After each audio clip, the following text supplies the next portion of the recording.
Hello, it's Carla again, and we are now at the fourth skill in my 5 empathic mindfulness practices.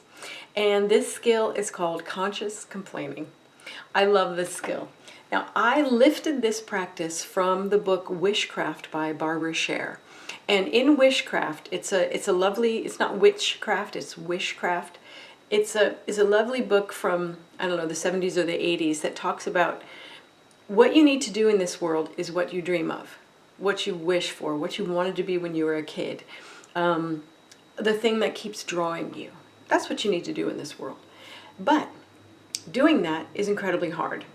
And so if you're not aware of that, if you're not hip to that, you're never going to get where you need to go because things will be too hard and you'll fall apart. So she created something where you have people around you that you can gripe to. You can just say, this is awful. I want to be a photographer and you can't get in. And the camera I got, it turns out it's the last generation of a camera. And so I've just spent $1,200 and blah, blah, blah. And to have people that you can gripe to instead of the way that a lot of people do it, realizing that I can't get in, I just bought this camera, I'm a failure, right? Being able to talk about it and just rah about it with a supportive other person can keep you going. And the person says, well, I'll buy that camera. That's totally good for me, right? And, oh, I know a way you can get in. Here's, this wedding photographer needs an assistant, right? So griping out loud can get you into the world, even though you're griping, right? You're complaining because it's hard. But if you don't, you are going to be one of the people who says, well, I guess I just bought a $1,200 camera. And I'll go back to work. That's the end of my dream. So to have a dream that's really important to you, you're going to go through a lot of pain and a lot of trouble. Let me tell you from the middle of a writing career, it is hard, right? It is hard. And if you aren't able to complain about it and talk about just how rough it is, you may just fall into dejection and not be able to go forward. So that's where this practice came from. And I turned it into a private practice, a solitary practice, because I found that with the intensity of emotion that I had as a survivor of childhood sexual trauma, a lot of survivors of childhood sexual trauma are very prone to depression and suicide, rage, all the emotions you would expect to see of someone who is dealing with trauma that sort of keeps repeating itself in their lives. So the level of emotion that I can go to and safely go to and safely come back from is pretty much higher than a lot of people can handle. So if people don't have good boundaries, if they don't know how to ground and focus themselves, my emotion will affect them. So it's not something that I want to do to other people, but that doesn't mean that I shouldn't have my level of emotion, right? So conscious complaining is something I created for myself because the amount of complaining that I could produce was a lot more than most people could handle, especially if they loved me and they were concerned about me. They would just want to stop me from complaining and they would want to fix it or tell me to calm down, right? Anything but be who I was, feeling what I was feeling. And I understood it, but it really slowed me down. So conscious complaining is a private practice, and it has a beginning, middle, and end. It has a very specific intention, and these are some of the really important aspects of good ritual. It has to have a clear beginning, has to have a clear intention, has to have a clear end. And so that's what conscious complaining has. So you can do any level of complaining with conscious complaining. You just need to have a place where you can do it. And when I was younger, I actually had a complaining shrine out in the garage that I could go and just tear into. This is why, and what it helped me do is hear what my soul was trying to say. It helped me hear what my emotions were trying to say in their intensity. So here's how you do it. You start it with a phrase, I'm complaining now, or something like that. I need to complain now. Here's what I'm complaining about. But it starts at a specific place. And then you do your complaining at whatever length you need to. It's usually very, very fast. When you have the permission to complain, usually you get to the crux of the issue almost immediately. If you don't have permission to complain, you may never get to it, right? So I need to complain now, and here I go. So you complain. Okay, here's what's going on. It's this and this. And if she didn't get this done on time, then that was going to be the problem, and blah, blah, blah, blah, blah, and then it's very, like, there's a lot of anger and intensity in the beginning of it, usually. But you can also complain with sadness or grief or depression or jealousy or envy or any of the emotions you can complain with. It's fine. Just for me as a boundary impaired person, which is what a lot of early childhood trauma survivors have, is they have very poor boundaries. I needed a lot of anger. I needed a lot of rage to help myself create a boundary. So it's this, it's this, it's this. And as you begin complaining, other emotions will come up. So sadness will come up, or grief will come up. Oh, and the reason that I'm so upset is that I really wanted her to be proud of me.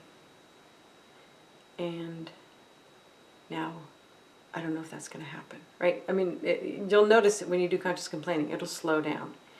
And what I say about anger is you cannot feel angry about things that are unimportant to you.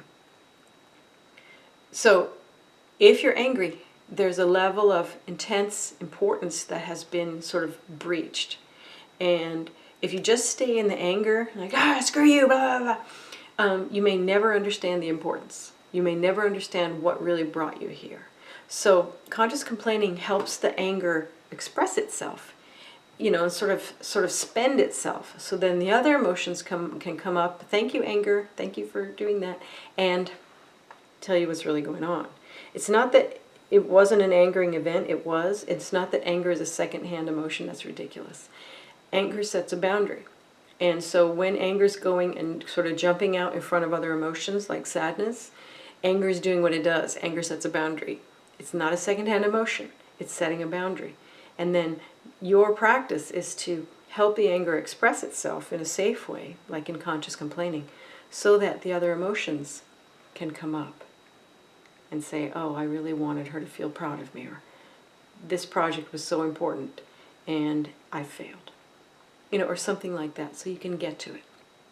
It happens quickly. And then when you feel done, okay, this is why I was so upset.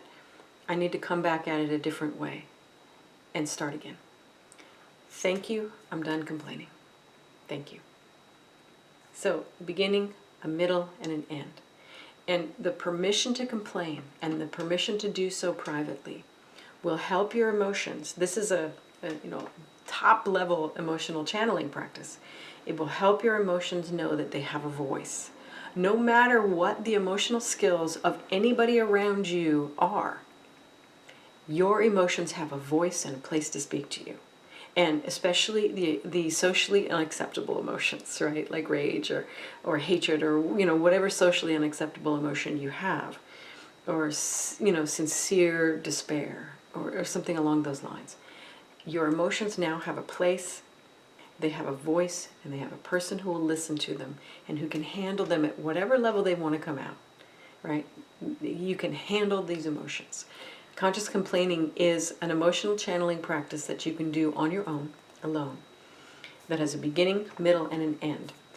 When you're done with your conscious complaining, take a deep breath and ground.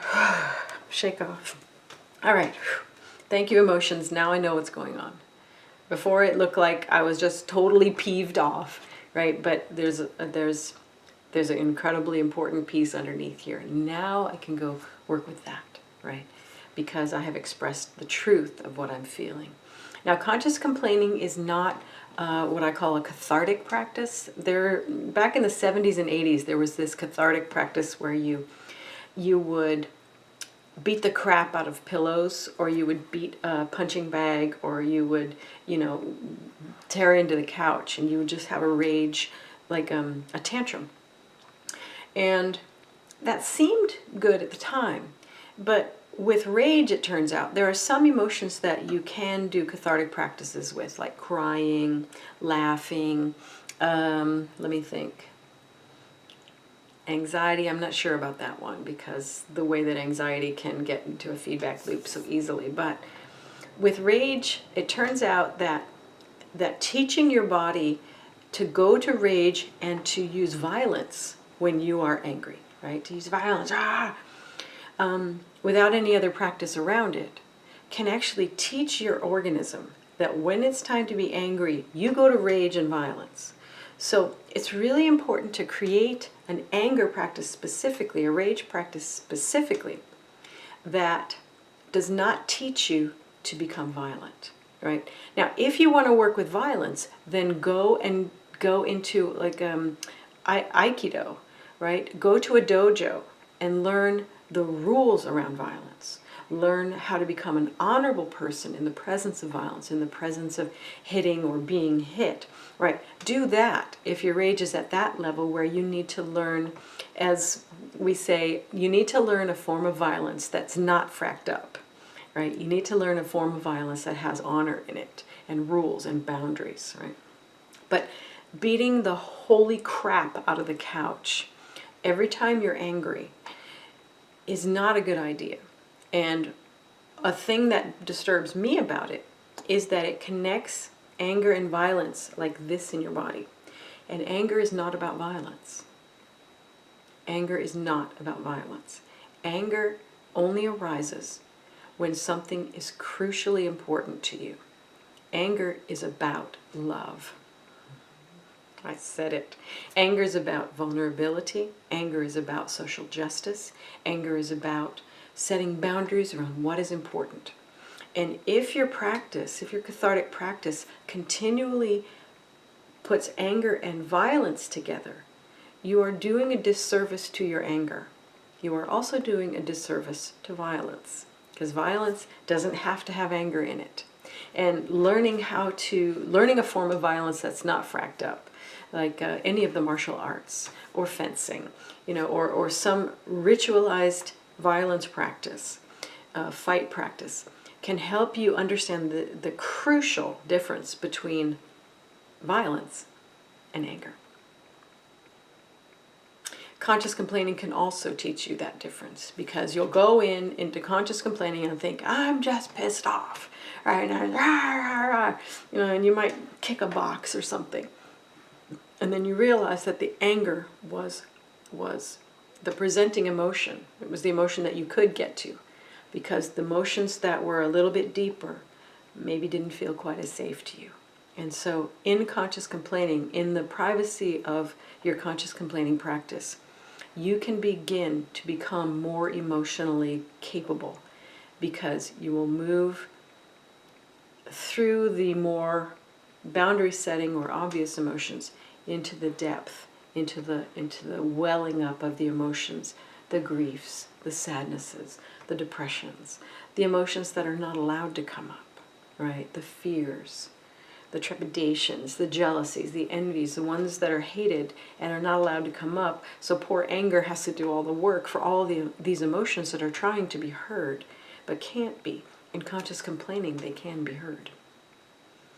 Have fun this week doing some conscious complaining. And of course, you can also do it on paper. You can just write everything down and tear it up and sort of turning it into a conscious complaining / burning contracts practice. Remember your grounding. Remember your focusing. Remember your boundaries. And know that you've got a lot of skills right now to help you work with each and every emotion that you have.